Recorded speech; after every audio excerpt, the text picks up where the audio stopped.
Welcome back to the Tennis Culture Podcast, proudly sponsored by Ready Athlete Management. I have Rez to the right of me. Rez, how are you? Great, fantastic, thank you. And to the left of me, all the way from New Mexico, USA, he stands at 5 foot even. 5 foot. He weighs in at, I don't know pounds, but it's around 70 kilos. 72. 72 kilos. The man, the myth, the legend, Charles Mitchell Joyce. Whoa! Thank you. Mitch, how are you, mate? Oh, howdy, y'all. I'm doing pretty good. Yeah, that sounds about right. Or I guess since I'm from New Mexico, Olo como estas. Hola. Is that Old Mexico or New Mexico? It's New Mexico. Oh, right. Which, fun fact, actually was called New Mexico before Mexico was called Mexico.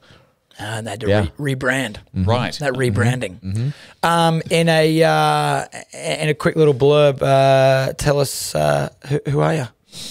Yeah, I am 36 years old, grew up in Roswell, New Mexico, a small southeastern town that predominantly is a football, baseball, basketball, conservative American sport town. But my mom, a PE teacher, introduced me to a Colombian tennis pro, of all people, at the age of 8, and started playing tennis.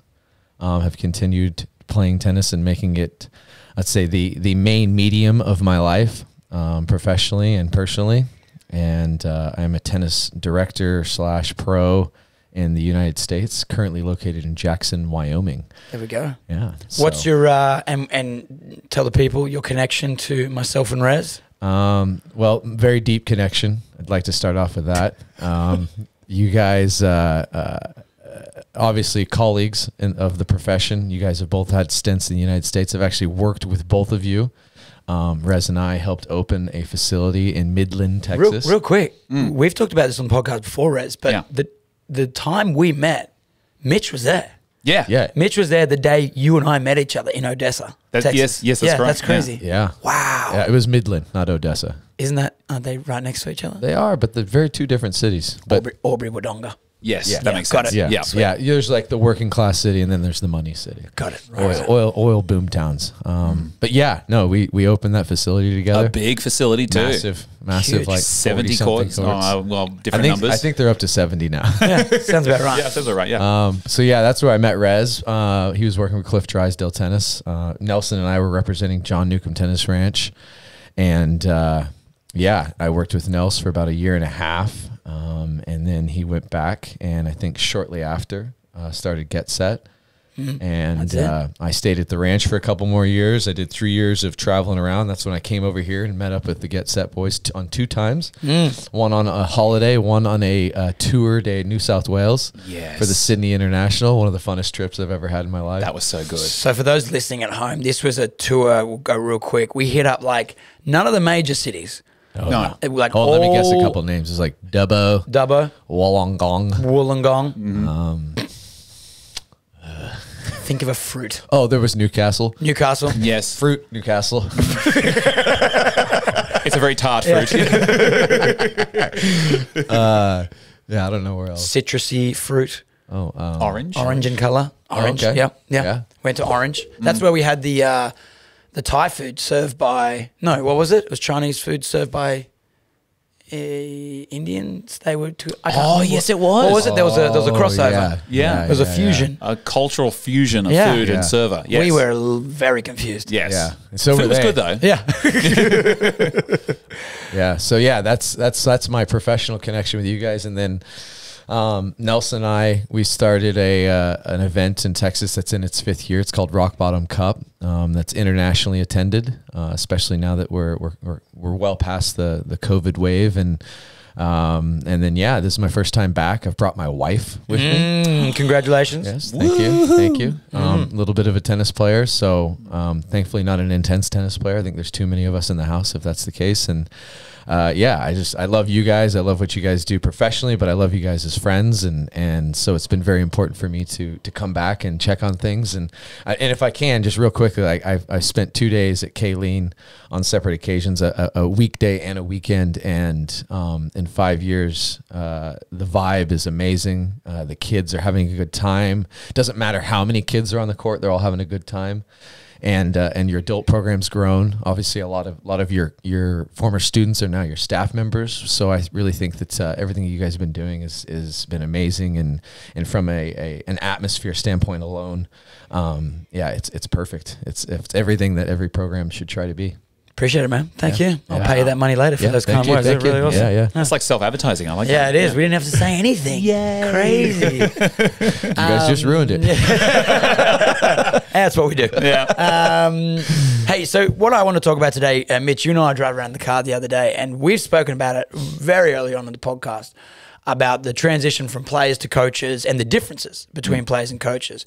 Mitch and I, we were driving to dinner last night and speaking about pros, thinking that just because they had played at a high level before, immediately think that they can make that transition over. And look, some can, some have a great idea. But Rez, I'll go over to you now. What is your main differences? Let's start with the main differences you notice between, let's take a high level pro, someone who's maybe cracked at the ATP, WTA, someone who's had a good run maybe in juniors, someone who's made a name for himself as a player. And then someone who you see on the same level scale, but in the coaching department. What do you see as some of the main differences? Well, the biggest difference I see is, professional players, this sounds really horrible, they got it easy. They played well from the beginning. Do you know what I mean? Like they're super talented. They've got the game straight away. They don't know the struggles that a regular person like myself had playing tennis growing up. I think that's where the issue is. They're lost in that recreation space, that development space. They're fantastic when it comes to drills and high performance stuff. Sorry, you're talking about the coaching aspect. Yeah, the coaching aspect. Yeah. I thought you were just giving them crap about like they've got it easy. It's so easy for them to make a career in playing because you've got no talent and they do. Well, to give you an example, like a friend of mine who's a professional player, she was top 100 in the doubles. Yeah. And she was telling me how difficult it was that a kid she was teaching couldn't throw a ball. Yeah. And this poor 5-year-old is just learning how to throw. And she's like, how can this kid not know how to throw a ball? It's like, well, she's a kid. She's 5. She's 5. She's 5. This is what you've got to do. You've got to help them heavy. and teach them and have fun with it, play games with it. And she goes, why? Why play games? Because that's what we do. They have to enjoy the sport at this beginning development and recreation level. You can't just come into high performance and get the whip out straight away. So I feel like that's the biggest thing that pro players, ex-pro players struggle with, that joy at the beginning, because all they see is that high performance stuff at the end. And it's always a challenge for them, I think. Tough one to crack. Yeah. You? What do you notice? Yeah, I think I consistently have seen the pro want to get down to one goal, which is let's make them great. Yeah. And obviously there's varying degrees of that. And I think the clearest indicator of hopefully, tennis is helping this process continually, not just by producing the product, but the red ball, the orange ball, the green ball helps you understand that, 5% of the population is going to be able to hit that yellow ball with a full-size racket. Yeah. And so that in itself tennis is helping, and I think some pros are having it. But my personal experience was my coach, Colombian fellow, played Davis Cup, played for Texas A&M, national level player. He thought it was a gimmick. He goes, I didn't do it. I play with a size 5 grip, wooden racket, real ball, and I figured it out. And I'm like, well, they're not rallying. Like they can't even hit the ball. And so, I felt guilty being a 22-year-old, beginning in my career, charging money for a kid who I felt like was never even hitting the ball. Yeah. I get it. And I'm just saying, like, it's part of the process. I'll see you in, 18 months when maybe they hit their second ball. Yeah. So I'm 5'8" and very average athletically, and I got it wrong. Yeah. 5'5". Well, I'm sitting down, so I think I am 5 foot sitting down. Okay. But yeah, I definitely would have benefited from some augmented realities, if you will, in tennis, of like a slower ball, something in a little bit of a lower hitting zone. All right, allow me to play devil's advocate. That's my horns, by the way. Okay. Yeah.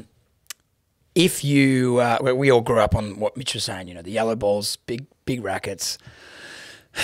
Is that creating also a bigger tolerance for problem solving? Like it gives you, like you've got to solve problems Yeah, but over and over and over. I understand it probably separates it sounds like I'm, separates the weak from the strong. And I don't mean to say that, but like the guys who don't want to figure out the problem on how to hit it or how to hit a ball above your head or how to swing a racket that's heavier than your entire body, I get that. And I understand exactly where you're coming from. And I think I would never go back to it the way it was. But I also think that that kind of realm also created a lot of good problem solvers as kids.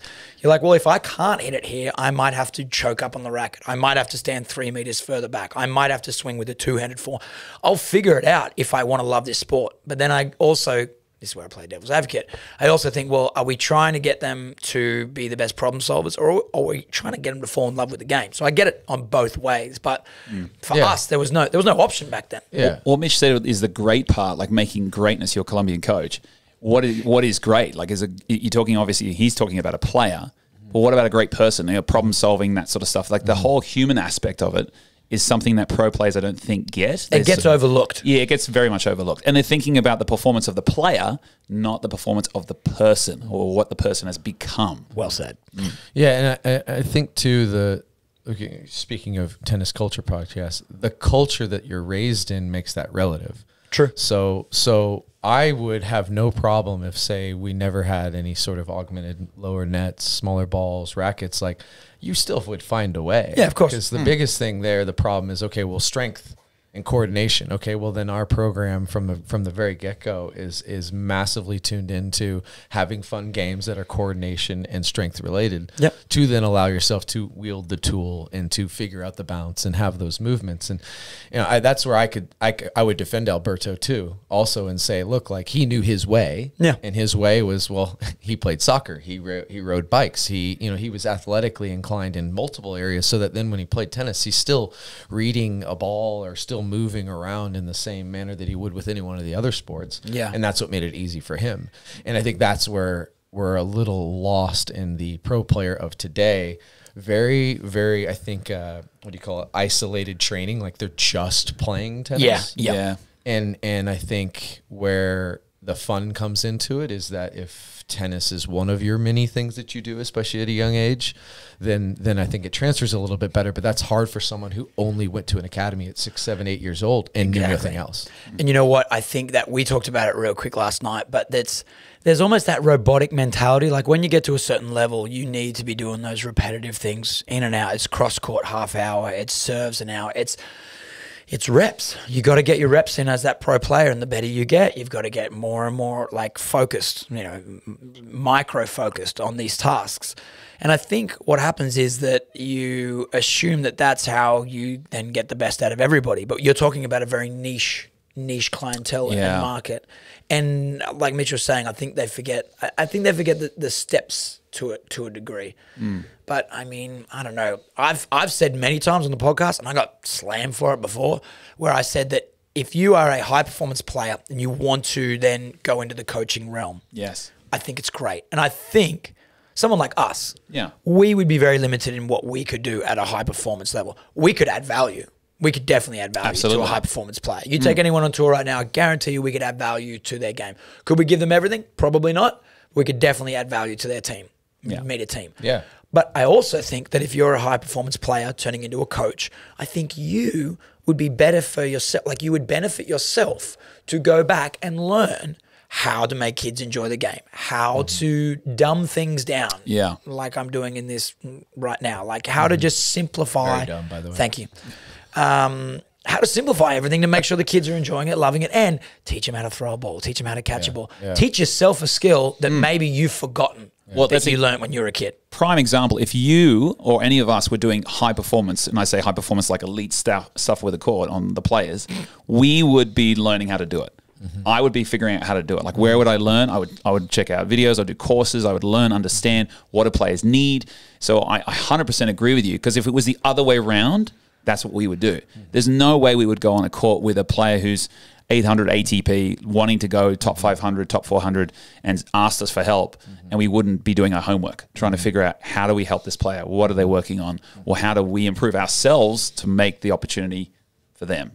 So, yeah, 100%. And I mean, you know, it takes a team too. So I think Agreed. like there's you look at, we're sitting here, we're Canberra primary, where were we? Grammar. Canberra Grammar School. Canberra Grammar. I mean, not one teacher's teaching every class. Yeah, correct. No. You know, Yeah. so it is building a foundation on multiple levels, and I think what the high level coach tends to not want to do is understand that, like, hey, look, I can't do that. You know, like, I don't really know how, and I think that's a hard thing for someone to admit. I think a great player admits it and has that humble aspect to their personality and therefore their teaching. But I think a lot of them are just stiff in their ways and saying, look, like, you don't know how to do it. Well, then I don't know what to do with you. So, yeah. And I don't, you know, more power to them because they know their way. Yeah. But I think it definitely, in a proper program or a proper pathway, there's multiple teachers on the way to that top level. Yeah, and there's a disclaimer too. Like, we're not ragging on every high performance player who's ever transitioned over, because I've seen some great guys do it too. Like, brilliant. We got a buddy of ours, James Frawley, who he hits with kids sometimes, and he's been around our circles. He's been part of our crew a little bit, and I love James. And I've seen James hit with high performance kid. I've also seen him hit with kids who are sort of floating around that 4.5 UTR level because the parents have just asked. And I hear the way he interacts with them.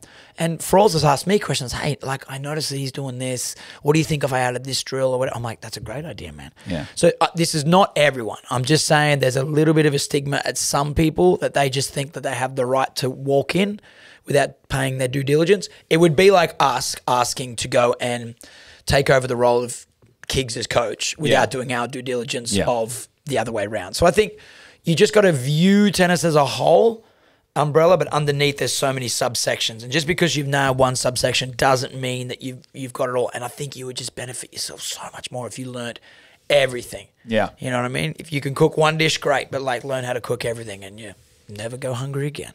Ooh, I like that. Put that on a shirt. Put that on a shirt. One thing that I've always felt that would be massively beneficial. Why do we go so deep on that? One thing I think would be massively beneficial in programs with kids is Megan comes to mind, for instance. Yeah. Is say Megan at 14 years of age started coaching, and I think that's where you would learn that. Is if you have a high performance player, part of their process, part of their training should be red ball and orange ball kids. That's brilliant. Because, I mean, the principle of what you're teaching is what you are working on too. At the end of the day, you start to realize how simple like tennis actually is, in the sense of like, you need to get ready. You need to have good, integrity in your rotation. You need to have good balance, and you just are repeating and rinsing and repeating these principles. And I think that's the part that doesn't happen, because that takes out of training. You think, oh man, if I'm not getting an extra hour and a half across courts or live ball points, then I'm not benefiting. I'm falling behind. Yeah. But in reality, it's the cleanliness of what you are actually after. What is your plan? That you get to clean up and move with. And I've experienced that with some of, we'll say, my campers or kids that I've had in the past, where you're running like a local camp and you just need some hands on deck. And those kids actually come out of that having not hit. They end up playing a bit better because they're a little bit more aware and made aware of like what's the actual process, instead of like running purely off of feel and repetitions. And so I think that's maybe a possible solution to our argument here for some of those coaches is how do you start teaching at a younger age and not making it your career, but just a piece of your process. Like you said that, what is someone's mindset when they go into an academy at like 6, 7, 8 years old, because they've got that one track mindset. But if you were teaching tennis at a university, like as tennis as a whole, which I'm pretty sure is a thing. But anyway, there's tennis classes. If we were to open up Get Set University. Oh, I know. Bear with me here. So we open up Get Set University. Thing number one, we all have British accents. That's the first thing. Absolutely. Second thing, patches on our elbows. Every piece of clothing that we have. Sweaters, actually. Phenomenal. Shoulder pads. Number 3, we talk about the tennis. Okay, yes.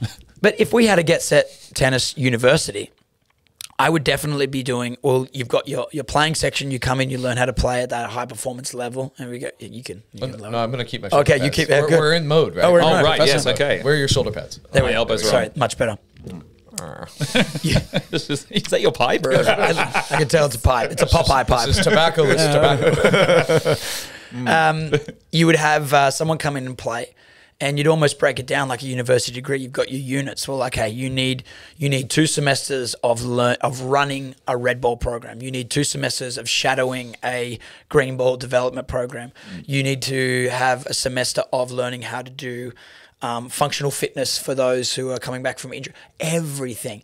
And at the end of it, you have a full summary of what it is. You got a degree in tennis, you got education, and hopefully by then you've also got a bit of a pathway about how you can turn tennis into a career. We put a media side of things in there. If you want to be an influence either online, or if you want to be able to teach people valuable tennis information all across the globe. Like this is how you start. If you want to run your own business, if you want to have a brick and mortar business, a service business, this is another area. And this is it's a degree. You go there, you play, you learn, you form a team, and you have some loyalty, you have a culture, and you would do everything. And I think you get so many people wanting to be in tennis for longer if they had that broad spectrum across everything. We need to start Get Set Tennis University. Yeah, and the slogan for that university would be? More than tennis. More than tennis. 100%. Yeah, because you're teaching the human, not the player. That's pretty good. Yeah, personal development. Who is our first? Like when they do the big speeches at the end, the graduation speeches, they get like an alumni or something. Obviously, we've got no alumni to start off. Yeah. Who are we going to pay out of our budget the first big dog to come in and do all right, it's been 4 years. I'm so proud of you guys. When I was here, you weren't here. Oh, no. But if I was here. Is it a McConaughey or has that been overdone? Do we get who we keep on living? Yeah. He would definitely be a life guy. Rogers just got to come to mind, but Kiggs maybe. I like what Kiggs has been doing. Okay, I respect that because you think about what he's developed over the years, and I know his tennis is. Everyone's sort of saying, "Hey, he should do more." But I like what he's doing plenty right now. He's doing busy. Great. He's doing sunglasses drops, soft drinks. He's like selling collectibles. Yeah. Kid doesn't stop. And he's walking his little sausage dog all day and hanging with his girl, trying out new cocktails at the local bar. He's just living life. Great. And he's training like crazy right now. Can't wait. Can't wait. So you're going Kiggs? I go Kiggs. You're going to do the first. What's it called when they come in and do the speech? It's like a graduation speech? Like an MC. It's an MC, but like EMCEE. MC. Oh. Yeah. What are the? That's a fun Scrabble word. Wow. 14. All right, you're going Kiggs. Who you going? Well, it's like a master. Oh, man. I don't know what it is. I've never been one, so... like a master of ceremony. It's a keynote. Keynote, like keynote speaker. Yeah. Who's your keynote? But I feel, man, keynote. I think I would go with a. You know who I think would be a good one, especially for tennis? Steve Nash. Ooh, he's a big tennis fan. Massive tennis player too. Yeah, right. Yeah. 4.0, 4.5. For those who don't know, Steve Nash, ex-NBA player, played for the Lakers, played for Brooklyn, played was a soccer player Phoenix too. as well. Phoenix, soccer player, coach Brooklyn, Canadian, 2-time MVP. Yeah, great haircut. Yeah. No, I think this is somebody too, like from the multi-sport and the person aspect. Like he chose NBA, obviously the contract and the opportunity and the level of athleticism, but like obviously still loves his tennis and is getting into it.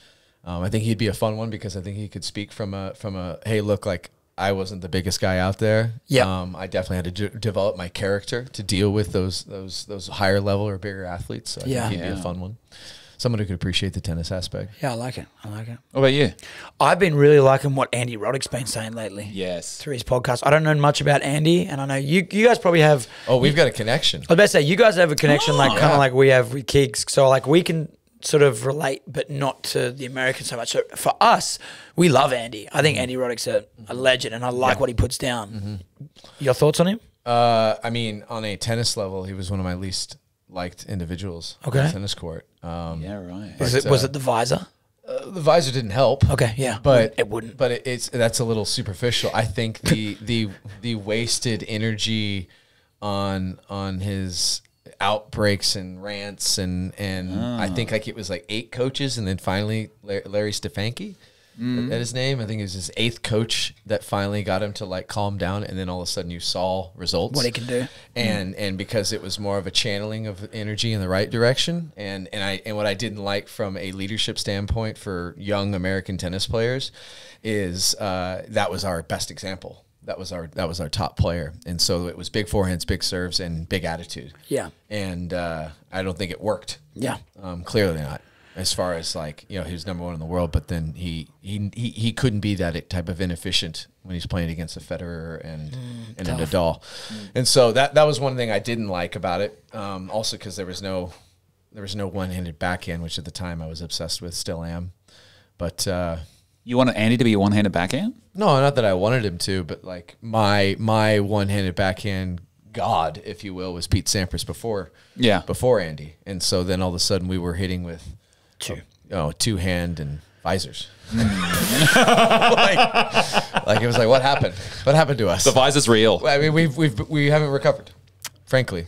So hear me out here. Okay. At Get Set University, we have particular people come in and coach classes. Yes. So like Andy comes in and he coaches his class.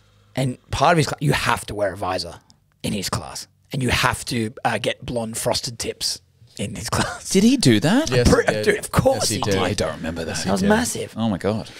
But yeah. You can't argue with his competitiveness. I mean, that's what took him to number one in the world. Yeah. But see, I just like his journey. The fact that he's been through all that, gone through that whole bratty stage and come out. I wouldn't call him a gentleman of the sport, but he's an appreciator of the game. Yes, Yeah. now. Gentleman. Phenomenal, right? I have no problem with the now. Yeah. Just making it very clear. I mean, he is a lecturer at our university. Because his Andy Roddick Foundation now supports kids as people. Yeah. And it's very little tennis. In fact, one of his last programs, I think, barely had tennis in it. Perfect. It's like one aspect of it. Perfect. So it was team building. It was Good. moving around. It was camping. It Good. was all sorts of things. So Yeah. There you go. That's what we're going to add to the university. Yeah. It's not just about tennis. More than tennis. More. Tennis, baby. tennis is just the medium, That's it, man. the sauce. Mitch, it's been a pleasure having you on the podcast, mate. Thank you so much for your wise words. Anything for our, I wouldn't say thousands of listeners yet. I'd go hundreds of hundreds. Oh, really? We're getting there. Oh, okay. We've upgraded from dozens. Yeah, we're almost at the 30,000 download mark, by the way. So thank you guys. 30,000 downloads. Yeah, thank is you. nothing to be scoffed at. I'm pretty stoked with that. Almost at 100 episodes too, Rez. Wow. Big 100 episode coming up. Wow. Mitch, to our hundreds of followers and both of our mums, who I hope listen. Gammy, yeah. Gammy, as she's called. Any parting words you want to leave with our amazing tennis culture followers? Yeah, I think first and foremost, you guys are at the forefront of a space and a tennis journey with listening to you guys. I think all of you listeners are ahead of the curve.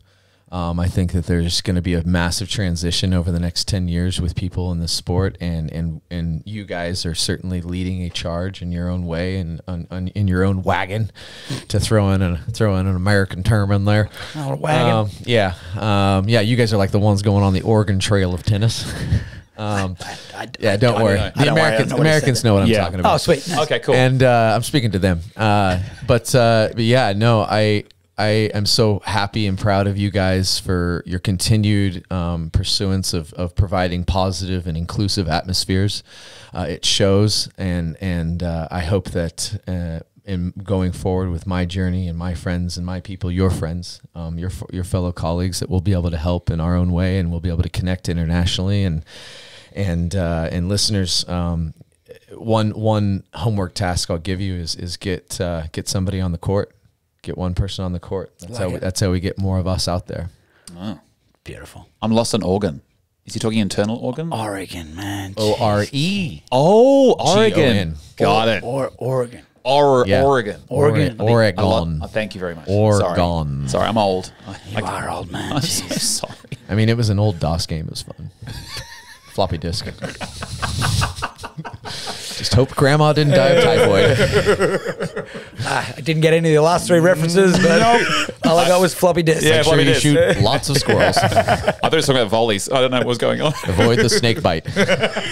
And on that note, guys, thank you so much for joining us at the Tennis Culture Podcast. If you got any value out of today, please like, click, share, comment, subscribe. Tell your friends about us. And until next time, this is Nelson, Rez, and Mitch from the Tennis Culture Podcast signing out. Woman.